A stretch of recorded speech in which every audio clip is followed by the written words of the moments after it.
बहनों और भाइयों नमस्ते। दोस्तों, कुछ दिन पहले मैंने कुछ दलालों का नाम लिया था, लेकिन अब जो जानकारी आ रही है कि कोई आपके पास फाइल गिरवी रख रहा है, कोई आपको चेक देकर फ्लैट ले रहा है और कोई दलाल आपको पगड़ी पे मकान दिलाता है, या ऐसे ही संबंध में बहुत सारे कार्य होते हैं, तो उन कार्यों को आप संभाल कर करें, नहीं तो आप फंस जाएंगे। अब सबसे पहले मैं संत समाज से माफ़ी मांगता हूं और मैं एक जानकारी देता हूं, जैसा कि उन लोगों ने मुझे दी कि बोले कुछ लोग ऐसे हो गए हैं, भगवान का नाम दिन भर लेते हैं, जोर जोर से लेते हैं, लोग समझते हैं इनके जैसा धर्मात्मा कोई नहीं है, लेकिन बाद में ये पता चलता है कि ये किसी को फंसा रहे हैं और बड़ी बेशर्मी से बाद में कहते हैं कि हाँ तुमको फंसा दिया मैंने। उसके साथ कुछ दलाल भी रहते हैं। अब गांधी रोड के एक दलाल का नाम आया, रमेश नाम है उनका, और फाइल गिरवी रखने वाले हमारे मित्र हैं, जय बाबा धाम के बाजू में रहते हैं, और जिन्होंने फाइल रखी है वह भी वहीं पर रहते हैं। दोस्तों, इनको अचानक पैसों की ज़रूरत पड़ी, ऐसा उन्होंने बताया, बड़ी रकम की। तो इस दलाल के माध्यम से बदलापुर की एक ज़मीन का फाइल रखा गया, 7/12 का उतारा, ओरिजिनल फाइल रखी गई। अब दोस्तों, इसमें हुआ ये कि ज़मीन जो थी 7/12 की थी और बदलापुर में थी। अब यहाँ पर इन्होंने क्या किया था, वह बदलापुर की जो ज़मीन है पहले ही बेच डाली थी। 7/12 के आगे, जैसे कि हमारे यहाँ सनत चलती है, वहाँ पर गांव में 7/12, हमारे पीछे भी आप जाएंगे तो 7/12 ही चलता है। तो बदलापुर की 7/12 की ज़मीन पहले उन्होंने बेच दी, तो आगे वाला जो फाइल बन गया, उसके पीछे जो फाइल रहता है उसकी कोई मान्यता नहीं रहती है। लेकिन फाइल गिरवी रखने वाले को इस बात की जानकारी नहीं थी। उसने उस भगवान का नाम जपने वाले पर विश्वास किया, उसकी फाइल एक बड़ी रकम में एक जगह रखवा दी। बाद में ये महोदय न तो उस फाइल के पैसे चुका रहे थे, न उनको कुछ ब्याज दे रहे थे, और इस तरह से बिना वजह फाइल रखने वाला फंस गया।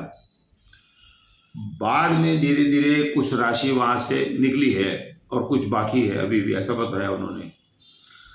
अब प्रकरण नंबर 2 बता रहा हूँ मैं आपको। इन्होंने भी ऐसे बताया कि हमारे एक मित्र है रेती वाले, 444 धागे वाले के सामने, बहुत सज्जन इंसान है दोस्तों, मेरा उनका 25-30 साल से संबंध रहा है। उन्होंने बताया कि एक व्यक्ति, अब यह प्रकरण भी जय बाबा धाम के आसपास का है, एक व्यक्ति ने फ्लैट लिया और उसने चेक जो है उसको दे दिए, किशन रेती वाले को कुछ रकम दी, कुछ चेक दिए। किशन वहाँ पर यहाँ ऐसा हुआ कि उस रेती वाले ने इनको फ्लैट दे दिया कि आप रहो जा करके। बाद में वह जो व्यक्ति था, यह महापुरुष भी भगवान के बड़े जोर जोर से पुकारता है, भगवान को बड़े बड़े नाम लेता है, तो बड़ी विडंबना हो गई यहाँ पर भी इनके साथ। चेक इन्होंने ले दिए, चाबी उन्होंने दे दी, अब वो फंस गए हैं और बिल्डिंग का कार्य भी कुछ रुक गया है, जैसे कि वहाँ लिफ्ट चालू नहीं हो रही है, इनके कारण से चालू नहीं हुई है। अब इन्होंने भी फ्लैट बेच दिया है, लेकिन चेक जो है पर्सनल है। अब उनकी लड़ाई अलग चल रही है, तो दूसरी तरफ बिल्डिंग में रहने वाले अलग से सफर कर रहे हैं। लिफ्ट वगैरह बंद है अभी तक, राशि बाकी है, राशि जब तक नहीं मिलेगी न कंप्लीशन सर्टिफिकेट मिलेगा ना आपको जो टैक्स की माफ़ है वह हो पाएगी। दोस्तों, ये हो गई 2 जानकारी। अब कुछ दिन पहले मैंने जो दलालों के नाम डाले थे उसके बारे में कोई नहीं आया कि ऐसा नहीं हुआ है। लोगों ने कबूल किया कि आपने जो पढ़ा है वह सत्य है। सबसे पहले तो मैंने गांधी रोड के एक महापुरुष के बारे में पढ़ा था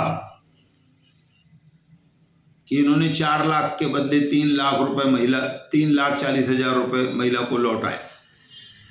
इन्होंने कहा कि बिजली का बिल बाकी है। अब मैं इनसे ये जानना चाहता हूं, क्या उनका फाइनल बिल आ गया? अगर बिल आ गया है और कुछ आपके ऊपर पेनल्टी नहीं लगी तो क्या आप ये 60,000 वापस करेंगे? अब इसके बाद मैं यहाँ पर लालवानी की बात करूँगा, जो कालानी साहब के पास रहता है लड़का। इनके ससुराल वालों को पैसे नहीं मिल रहे थे। जब कालानी साहब ने फ़ोन किया तो आप हैरान हो जाएंगे कि इनके 3 लाख के बदले उन गरीबों को 2,85,000 दिए गए। कालानी साहब के फ़ोन आने के बाद आपको 5,000 ज़्यादा देने चाहिए, जिनको आप घर में बुलाते हैं, मानते हैं। 15,000 वो भी है। फिर उसके बाद मैंने आपको बताया था कि 5 लाख रुपए मिनरवा बिल्डिंग की पगड़ी। अब इनका नाम लेता हूं तो दूसरों को गुस्सा आता है। अब करें क्या आखिर? 5 लाख रुपए मिनरवा बिल्डिंग में पगड़ी ले ली गई। जब खाली कराया गया तो मकान मालिक ने पैसे भरे। उन्होंने बताया कि हाँ ये सत्य है, मैंने पैसे भरे वहाँ पर। अब उसके बाद मैंने ये भी बताया था कि 2 लाख रुपए एक फर्जी आदमी तैयार किया गया कि ये मकान इस आदमी का है। उस फर्जी आदमी को 2 लाख रुपए, वही है मिनरवा वाले लोग हैं ये, 2 लाख रुपए उसको दिलाए। न उसको मकान किराए पर मिला, न पगड़ी पर मिला, और उसके 2 लाख रुपए चले गए। कुल मिलाकर इस शहर में जो चल रहा है, दलाल, खरीदार, बिल्डर, मकान पगड़ी पर देने वाले, मकान किराए पर दिलाने वाले, बहुत बड़ी धांधली इस शहर में हो रही है। ये शहर शुद्ध व्यापारियों का था, कलंकित कर दिया है ऐसे लोगों ने इस शहर को। दोस्तों, कुल मिलाकर आप किसी भी दलाल से कोई सौदा करते हैं तो वहाँ पर आप ध्यान से रहिए। अभी मैंने जो रेती वाली बात आपको बताई, उसमें भी दलाल को पूरे प्रकरण की जानकारी थी। यह प्रकरण है क्या? अब वह कहता है मुझे मालूम नहीं है। अब मालूम पड़ रहा है, आप बता रहे हैं। तो ये सब झूठ है। दलालों को सब पता है और लोगों को ठगा जा रहा है। आप इस ठगी का शिकार न हो, ऐसा कहकर मैं धन्यवाद कहता हूँ।